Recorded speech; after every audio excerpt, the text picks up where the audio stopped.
everybody. Welcome back to another episode of Chillin with Van Dillen, where Fox weather meteorologist Bob Van Dillen sits down and shoots the breeze with some of TV's weather's most exciting and interesting personalities. Today, we've got a New Jersey native for you, nor'easter Nick Pittman, weather expert and CEO of Norcast Media. Check this out. Welcome to Chillin with Van Dillen, everybody. Today it's my pleasure to talk to Nick Pittman. He is meteorologist, he's a digital meteorologist, and you're nor'easter Nick. That's how everybody knows you. Yeah, thanks so much for having me. This is an honor. You have people from all over the country come here and talk to you, but I'm right down the street. Really. From Jersey. Yeah. Two Jersey guys. Yeah, we got it going on. You started as a meteorologist as a young kid. Your thrilling nature looking at the weather was like, it was instilled in you early. Oh, absolutely. I remember being terrified of thunderstorms growing up.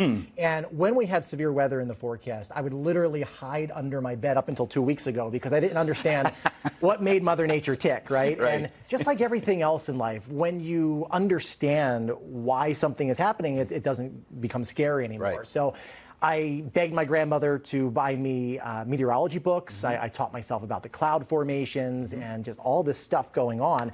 Then I got my first opportunity to get in front of a camera at like 6 years old. My elementary school built a TV studio, and I got to do the weather every single day. And that just led to a lifetime of it's really a love affair. It's a great opportunity, right? It really is. From there, from your elementary school to middle school, and then you met a person that was my boss back in the day, Kathy Orr. Yeah. Tell me about that. So I would say back it's 2004.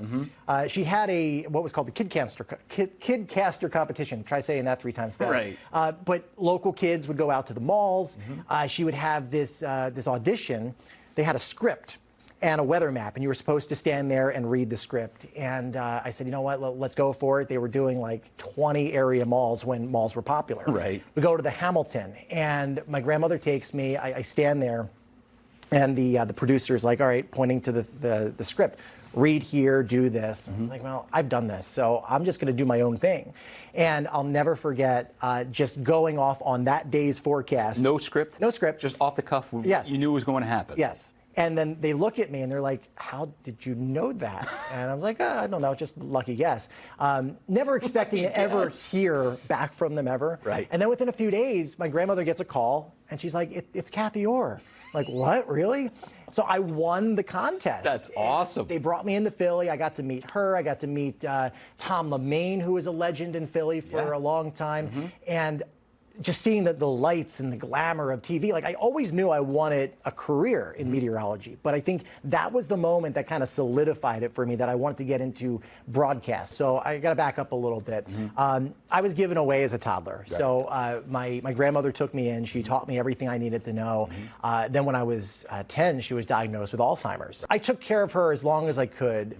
Then her condition just deteriorated so much that she ended up having to sell our house. She went into assisted living. I was forced to move in with my parents, which was a very awkward transition for me because they really weren't in my life. How old are you talking about? 13 at that time. Wow. So right at the time I was about to go to high school.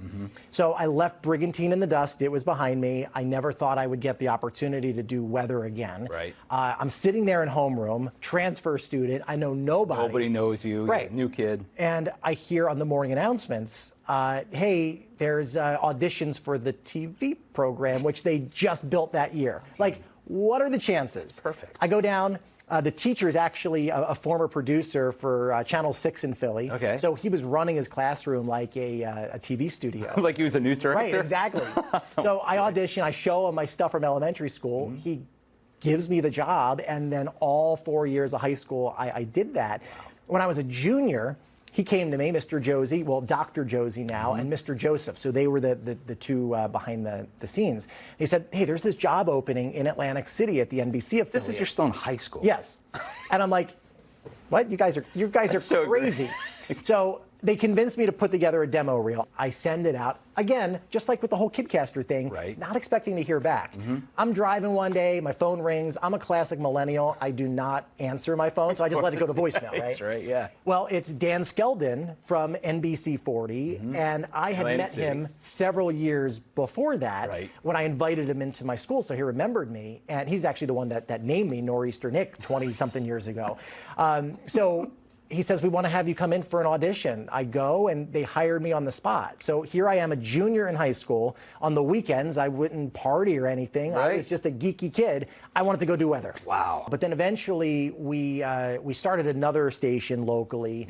They hired me as their chief. But that station only lasted 4 years because news is extremely expensive. Of course. I find out a couple weeks before we're closing that we are going to close. Right. My CFO pulled me aside and told me. So now I'm living with the guilt. Yeah. Oh, no. We're all going to lose Everybody else thinks their jobs are Right. safe, but you know you're all going. At the time, I only had like 50,000 followers on Facebook. Yeah, but you knew you had a talent for it, and you knew Right. you loved it. But I reached out to all of our advertisers and said, hey, if I start a hyper-local weather network, would you sponsor us? Yeah. I started off with enough to cover our bills and our mortgage, and then COVID happened.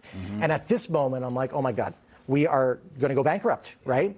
Nobody's going to advertise with us. Right, it was the opposite because everybody's stuck at home. Yeah, they're watching. And they wanted to get their homes remodeled. So contractors started reaching out to me out of the blue. Hey, I want to advertise on your platform. I heard that story. I thought that was amazing. So- It's like the perfect timing. It really was. Like I mean, COVID was horrible, but I credit that time for changing the face of what we are doing first and foremost, bringing digital to the forefront and catapulting our business. So we started, just my husband and I. He was behind the scenes. I was in front of the camera, just the two of us. Now we have 5 different branches of the company, and we have 24 employees. We've got an incredible crew, and we're just continuing to go into the future. That's great. Now we're building this digital weather network. Do you remember what storm it was that catapulted you into the public eye for South Jersey? It was Tropical Storm Ida. Oh, down.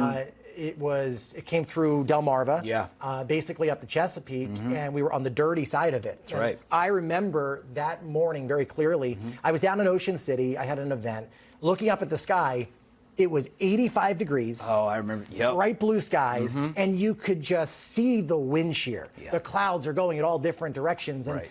Earlier that day, the SPC put out a rare 10% chance of tornadic activity. Not for Jersey, never happens. Never happens. Yeah. So we knew that there was going to be something big.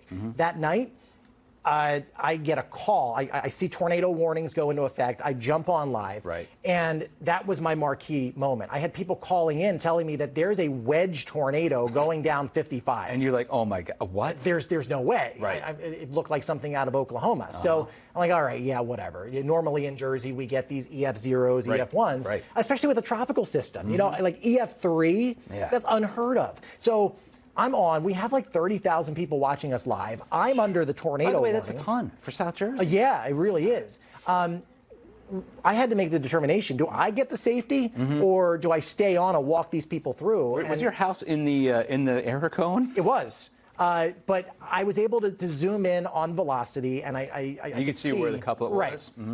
I was like, right, this is going to go northwest of me by 5 miles. So I was comfortable enough to stay on. Dude, that's a shave and a haircut. I know. But you stayed on. I did. And I still hear to this day folks in the Mullica Hill area, that's where it really hit. I went out the next day to survey the damage, and it looked like something you'd see in Oklahoma, Arkansas. I'm not convinced that it wasn't an EF4 because there were 2 homes in particular, the foundation was gone. So like that would be the criteria for it. But EF3, whatever, still really impressive for Jersey. But I hear from people all the time, police chiefs, fire chiefs, we watched your coverage and you saved our life because we were out on the road. So great. That's the moment that I knew, look, I'm doing this for all the right reasons. Right reasons, and you just kept on going from there. Yeah, exactly. And where can people find you? Nor'easter Nick on Facebook. You can go to Norcast.tv. You can get our app. We've got a whole lot of channels, a 24/7 streaming channel. But NOREASTERNICK. That's me. I love it. It's great to talk to you. Let me give you a couple of this or that's Jersey style, right? You're one of my Jersey guys, so I love it. We kind of touch on this. Winter storms or severe thunderstorms? Oh, that's a hard one. Since the name is Nor'easter Nick, I got to go with the winter storms because the dynamics behind a nor'easter are just absolutely incredible. We're starting to see more severe weather as time goes on, so I have to adapt. But give me a classic sub 980 millibar nor'easter, and that's the jackpot for me. Speaking my language, it's my favorite storm. Lucy the Elephant or the Jersey Devil? Oh, Lucy the Elephant. My buddy runs Lucy the Elephant. Shout out to Rich, great guy. But yeah, he's proud of his elephant, and it's a quirky, unique place. There's no plans to move Lucy, right? No. I thought I'd read that a couple years No, back. Okay, that's good. fake news. All right, thank goodness. The parting gift, I got to give you one of these. Every meteorologist comes in and give them a pen. Oh, well, thank you. Now, but they're color-coded. I haven't had one of these since I was in Fourth grade. Fourth grade, yeah. Now, listen, it's color-coded. Green, that's for flood warnings. Okay. Red is for warnings. Okay. Blue is either for tropics or winter. Yeah. And black is for all your other notes. Nick, it was great to talk to you, my thanks so much for having me. Hey, open invitation anytime you want to come on. Thank you. Yeah, really absolutely. means a lot. So, Nick Pittman, everybody. Nor'easter Nick. Look him up. He's great. And you can check out Nick Pittman and his forecasting team at Norcast.tv, where you can get the latest breaking weather updates across South Jersey and beyond. You can also find Nor'easter Nick and Norcast Media on Facebook and Instagram as well. And you don't want to forget to pick up a copy of Nick Pittman's new book, Rain Date: Unpredictable Lessons from My Life Forecasting the Weather. It's a very compelling look into Nick's story, from his childhood to navigating his passion for weather to eventually developing the powerhouse that would become Norcast Media. It's a story about beating the odds and rising to the occasion.